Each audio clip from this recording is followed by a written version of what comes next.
अब इसे और अच्छे से समझने के लिए ये चैप्टर आपकी हेल्प करेगा। अ सरप्राइजिंग रेफरल मतलब ये कि आप एक अच्छी फाइनेंशियल प्लानिंग करके अपनी जिंदगी बदल सकते हैं। ज्यादा पैसे पाने के लिए आपको एक अच्छी सैलरी वाली जॉब करने की जरूरत नहीं है। एक कंफर्टेबल जिंदगी जीने के लिए आपको फाइनेंशियल प्लानिंग के स्टेप्स को फॉलो करना होगा, जैसे कि इन्वेस्ट करना, सेव करना, सही इंश्योरेंस और रिटायरमेंट प्लान होगा। तो डेविड एक ऐसे इंसान को ढूंढने में लगे जो कि उन्हें ये सारे स्टेप्स समझा सके। उन्हें ये सारे स्टेप्स सीखने थे ताकि वो अपने लिए और अपनी फैमिली के लिए सही चॉइस कर सके। किसी ने डेविड को बताया कि उन्हें रॉय मिलर से मिलना चाहिए क्योंकि वही है जिन्हें इन सब के बारे में पता है। रॉय मिलर कौन है? वो खुद एक वेल्दी बार्बर है। रॉय लॉ की पढ़ाई कर रहे थे जब उन्हें पता चला कि उनके पिता दिल का दौरा पड़ जाने की वजह से गुजर गए थे।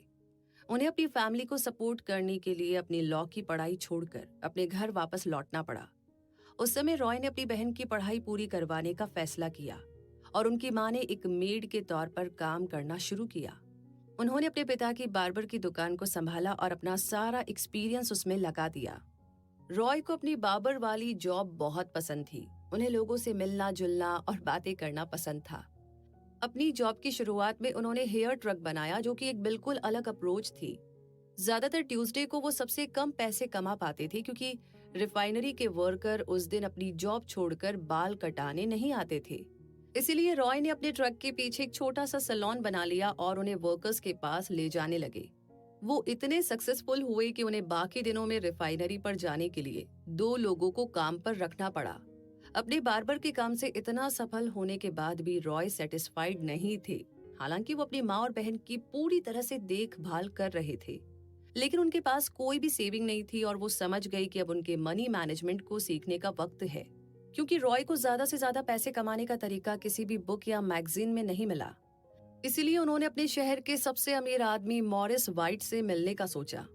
मिस्टर वाइट से बात करने के बाद रॉय ने वो सब कुछ सीख लिया जो फाइनेंशियल प्लानिंग करने के लिए जरूरी था।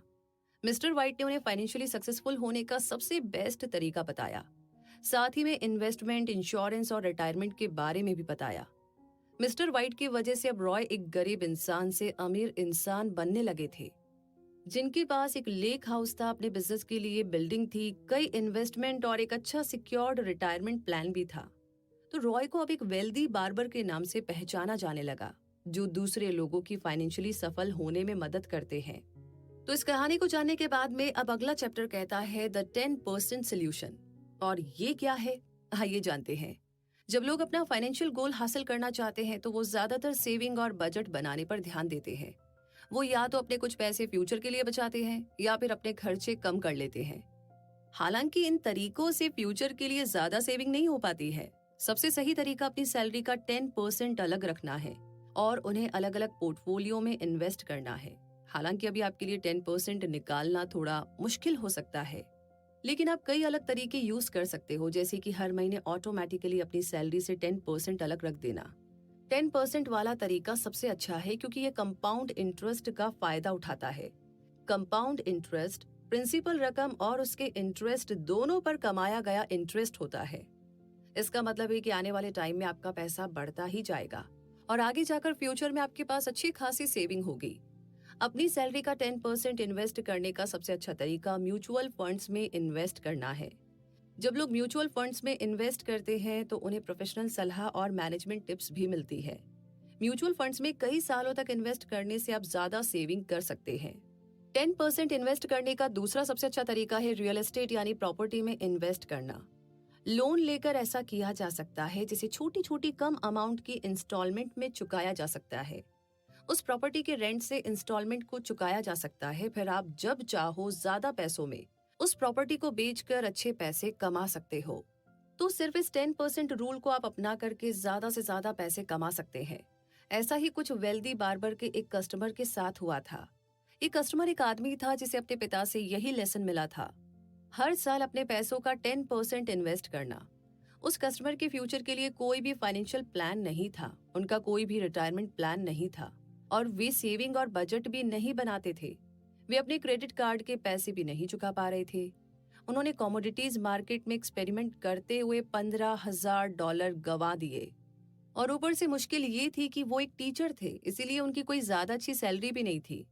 हालांकि चौंकाने वाली बात यह है कि बिना फाइनेंशियल प्लान के बारे में जाने उन्हें 10% रूल के बारे में पता था और उन्होंने इसे अपनाया भी। इस रूल की वजह से उनकी $6,50,000 की नेट वर्थ हो गई थी।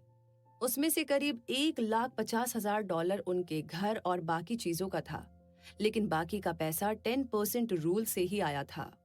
तो 10% रूल को यूज करके आप अच्छे पैसे कमा सकते हो। भले ही चाहे इंसान फाइनेंशियल प्लानिंग में कितना ही बुरा क्यों ना हो, अपनी इनकम का थोड़ा सा पैसा अलग रखकर, चाहे वो 30 या $40 ही क्यों ना हो, आप आगे जाकर उससे से ज्यादा पैसे कमा सकते हो। तो क्या आप इस रूल को शुरू करने के लिए एक्साइटेड हो? यकीन मानिए, आप अच्छे रिजल्ट जरूर देखोगे। तो 10% सोल्यूशन